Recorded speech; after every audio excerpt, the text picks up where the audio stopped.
Autorisation de sortie. Les Algériens conjoints d'étrangers crient leur détresse. Restriction des déplacements dans le cadre des mesures de prévention contre le virus Covid-19 n'en finit pas de faire des mécontents. Alors que les plaintes des ressortissants algériens bloqués à l'étranger ne se sont pas totalement tues, les demandes de rapatriement n'étant pas entièrement satisfaites, une autre catégorie se fait entendre. Il s'agit de ceux qui, au contraire, souhaitent quitter le territoire national pour des motifs souvent impérieux. Ceux qui sont amenés à sortir du pays en pleine crise sanitaire sont les étrangers en mission, souvent de travail, en Algérie, les Algériens résidant à l'étranger et d'autres catégories, dont les détenteurs d'un visa d'études, les malades et les conjoints d'étrangers.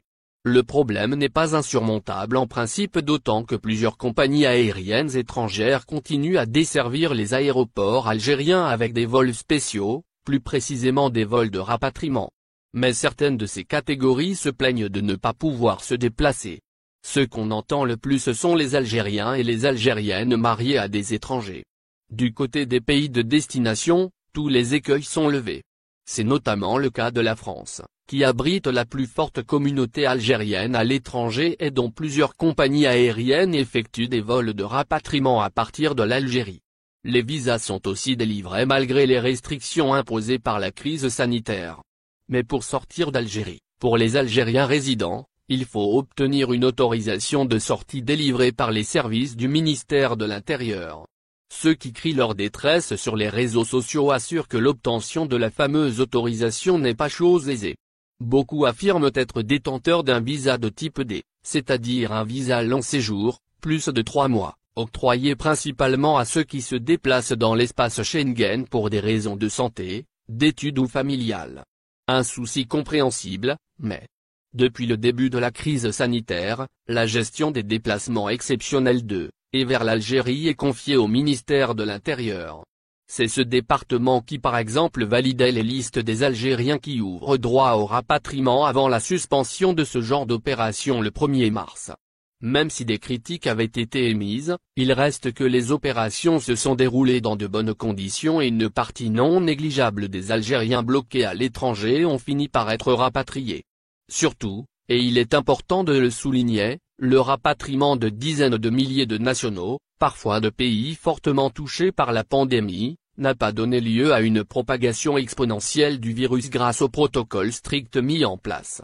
Le souci du ministère de l'Intérieur, et à travers lui des autorités algériennes, se comprend aisément, il s'agit de ne pas créer, après tous les efforts consentis, de nouveaux cas à rapatrier. D'où le refus d'accorder l'autorisation de quitter le territoire national à ceux dont le déplacement n'est pas impératif. Ceux qui se plaignent le plus de cette situation sont ceux qui ont obtenu un visa d'entrée dans l'espace Schengen de type D pour des motifs familiaux. Autrement, dit les Algériens conjoints d'Européens, notamment de Français. En France, et malgré les fortes restrictions imposées sur les déplacements, les conjoints étrangers de Français sont exempts de l'interdiction d'entrée, au même titre que les détenteurs d'un passeport français ou des étrangers résidents. Ceux qui sont dans ce cas et qui se trouvent bloqués en Algérie crient leur détresse et soulignent, à juste titre, que la situation est d'autant plus intenable que personne ne sait quand tout cela prendra fin. L'ouverture des frontières et le retour à la normale n'est en effet pas à l'ordre du jour ni du côté algérien ni du côté européen. Redoubler de vigilance en ces temps où les nouveaux variants du coronavirus font trembler la planète et menacent d'un retour à la case départ est fortement compréhensible. Il est même salutaire. Mais tous ces citoyens empêchés de rejoindre leur famille ont besoin d'une solution et sont dans leur bon droit de la réclamer. France. Des sans-papiers algériens à la conquête de leurs droits.